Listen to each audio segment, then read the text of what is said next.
मठाधीश और माफिया में कोई ज्यादा फर्क नहीं होता। अपने संस्कार के अनुरूप धर्माचार्यों को ये माफिया बोलते हैं। आप डिक्शनरी उठा के देख लो भाई डिक्शनरी तो आपको भी उठा के देखनी पड़ेगी। औरंगजेब की आत्मा सचमुच इनके अंदर घुस चुकी है। औरंगजेब की आत्मा इस कदर घुस चुकी है कि भारत की धर्म और संस्कृति के प्रतीक धर्माचार्य को ये माफिया कहते हैं। मुख्यमंत्री ने कहा है कि सपा और अखिलेश यादव अपराधियों में भी जादू पीढ़ी ढूंढ रहे हैं, क्या कहेंगे सर? अभी ताजा बयान है। मठाधीश और माफिया में कोई ज्यादा फर्क नहीं होता।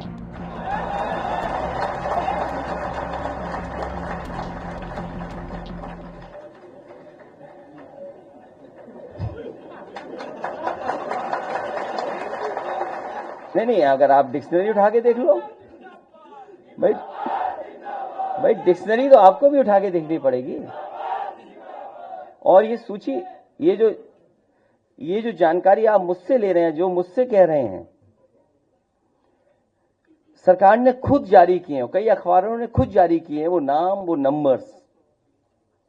तो जो हमारे साथी यहाँ पूछ रहे थे, बताओ उसमें पीडीए परिवार के लोगों के 60 से लेकर 70% लोगों का एनकाउंटर हुआ है कि नहीं हुआ है? और जो 42 अन्य दिखा रहे हैं आप, अगर आंकड़ा और डाटा ठीक है, तो सबसे ज्यादा फेक एनकाउंटर अगर किसी के हुए हैं तो पीडीए के परिवार के लोगों के ही हुए हैं। ये तो सरकार खुद दिखा रही है, ये कोई मेरे आंकड़े नहीं है। इन लोगों को जब भी जनता जनार्दन ने शक्ति दी है तो इन्होंने उस शक्ति का दुरुपयोग किया है, वैसे ही जैसे किसी कालखंड में भस्मासुर ने किया था। आपकी ताकत से ही आपकी आस्था पर प्रहार।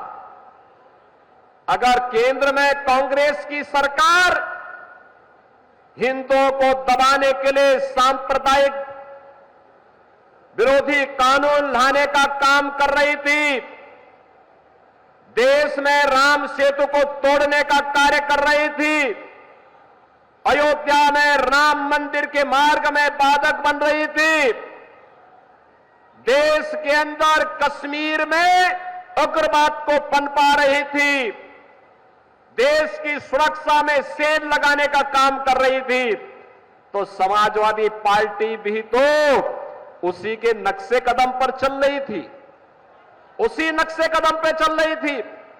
गुंडागिर्दी की चरम, अराजकता की चरम, हर दूसरे तीसरे दिन एक दंगा, हर माफिया के साथ इनके रिश्ते।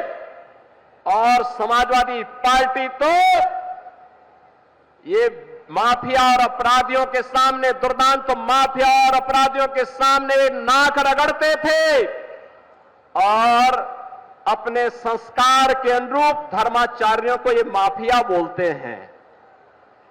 इनकी प्रवृत्ति तो देखो, औरंगजेब की आत्मा सचमुच इनके अंदर घुस चुकी है। औरंगजेब की आत्मा इस कदर घुस चुकी है कि भारत की धर्म और संस्कृति के प्रतीक धर्माचार्यों को ये माफिया कहते हैं।